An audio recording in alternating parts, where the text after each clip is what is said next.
चलिए इस वीडियो में पढ़ने वाले हैं हम लोग मानव रोग। और मानव रोग में जीवाणु जनित रोग है, जो बैक्टीरिया जनित रोग है, उसको हम लोग इस वीडियो में कवर करने वाले हैं। किसको? जीवाणु जनित रोग को। याद रखना है आपको, जीवाणु को ही बैक्टीरिया कहा जाता है। और जीवाणु या बैक्टीरिया की खोज किसने की है? तो एंटोनी वॉन लीवेनहॉफ ने की है। किसने की है? जीवाणु या बैक्टीरिया की खोज किसने की है? तो एंटोनी वॉन लीवेनहॉफ ने की है आपका जीवाणु या बैक्टीरिया की खोज। चलिए अब हम लोग जो जीवाणु जनित रोग हैं, जीवाणु जनित जो डिसीज हैं, उनको प्रभावित अंगों के हिसाब से पढ़ते हैं, प्रभावित अंगों के टाइप से पढ़ते हैं। तो सबसे पहला जो हमारा है वो है आपका श्वसन नली को प्रभावित करने वाला डिसीज या बीमारी। तो श्वसन नली को प्रभावित करने वाला डिसीज कौन कौन से हैं? तो वो है आपका डिप्थीरिया और काली खांसी। कौन कौन से हैं? डिप्थीरिया और काली खांसी है, जो कि जीवाणु जनित रोग है, बैक्टीरिया जनित रोग है। और ये किसको प्रभावित करता है? श्वसन नली को प्रभावित करता है। नेक्स्ट है हमारा तंत्रिका तंत्र को प्रभावित करने वाला अंग, और ये कौन कौन से हैं? टिटनेस, प्लेग, एंथ्रेक्स और कुष्ठ रोग। कौन कौन से हैं?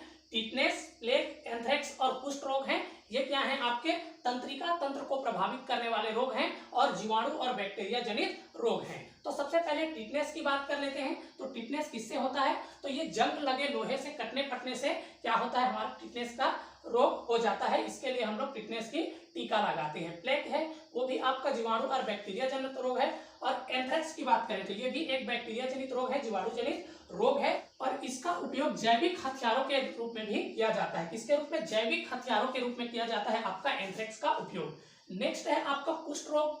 कुष्ठ रोग भी एक क्या है? जीवाणु और बैक्टीरिया जनित रोग है। पूछा जाता है कि कुष्ठ रोग किस प्रकार का रोग है? संक्रमित रोग है या असंक्रमित रोग है? तो आपको याद रखना है कि जो कुष्ठ रोग है वो एक आपका संक्रमित रोग नहीं है, संक्रमण रोग नहीं है भाई। और ये जिसके उपचार के लिए किसके प्रयोग किया जाता है? इसके उपचार के लिए आपका MDT टीके का उपयोग किया जाता है। आपको याद रखना है कुष्ठ रोग के उपचार के लिए किसका उपयोग किया जाता है? तो MDT टीके का उपयोग किया जाता है आपका कुष्ठ रोग के उपचार के लिए। चलिए नेक्स्ट देख लेते हैं। नेक्स्ट है आपका फेफड़ा। और फेफड़ा को प्रभावित करने वाले रोग कौन कौन से हैं? तो वो है आपका निमोनिया और टीबी। कौन कौन से हैं? निमोनिया और टीबी है आपके फेफड़े को प्रभावित करने वाला रोग। तो सबसे पहले बात कर लेते हैं हम लोग निमोनिया की। निमोनिया क्या है? ये भी एक जीवाणु जनित रोग है, बैक्टीरिया जनित रोग है। और ये किसको प्रभावित करता है? तो फेफड़ा को प्रभावित करता है। नेक्स्ट है आपका टीबी। और टीबी को क्या कहा जाता है? ट्यूबरकुलोसिस के नाम से भी जाना जाता है। किसके नाम से जाना जाता है? ट्यूबरकुलोसिस के नाम से जाना जाता है टीबी को। और यह एक प्रकार का संक्रामक रोग है। किस प्रकार का रोग है? याद रखना है आपको, संक्रामक रोग है। किस प्रकार का रोग है? तो टीबी एक प्रकार का संक्रामक रोग है। और इसके उपचार के लिए कौन से टीके का प्रयोग किया जाता है? तो BCG टीके का उपयोग किया जाता है। BCG टीके का। किसका? BCG टीके का उपचार किया जाता है, का उपयोग किया जाता है आपका टीबी के उपचार के लिए। देखिए कुष्ठ रोग आपका संक्रामक रोग नहीं है और इसके उपचार के लिए MDT टीके का उपयोग किया जाता था। और क्या है? टीबी एक संक्रामक रोग है और इसके लिए कौन सा टीके का उपयोग किया जाता है? तो BCG टीके का उपयोग किया जाता है। नेक्स्ट है पाचन तंत्र को प्रभावित करने वाला रोग। कौन कौन से हैं? पाचन तंत्र को प्रभावित करने वाला रोग है आपका हैजा, टाइफाइड और फूड पॉइजनिंग। कौन कौन से हैं? हैजा है, टाइफाइड है और फूड पॉइजनिंग है। ये तो सबसे पहले देख लेते हैं हम लोग हैजा। हैजा आपका दूषित पानी पीने से होता है। किससे होता है? तो दूषित पानी पीने से होता है आपका हैजा। और ये पाचन तंत्र को प्रभावित करता है। किसको प्रभावित करता है? पाचन तंत्र को प्रभावित करता है और जीवाणु और बैक्टीरिया जनित रोग है।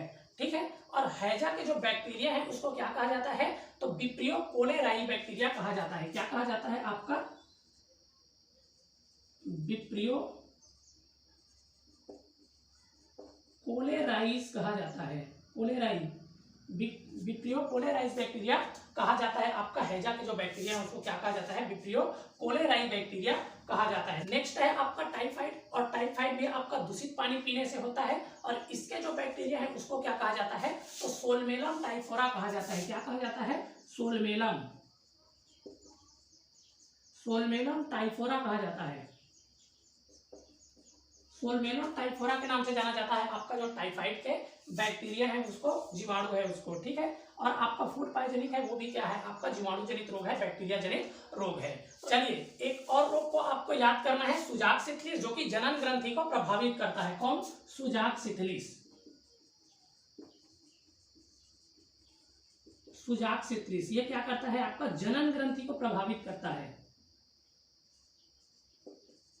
ठीक है, जनन ग्रंथि को प्रभावित करता है आपका सुजाक सिट्रीस। तो ये था आपका जीवाणु जनित बैक्टीरिया जनित रोग।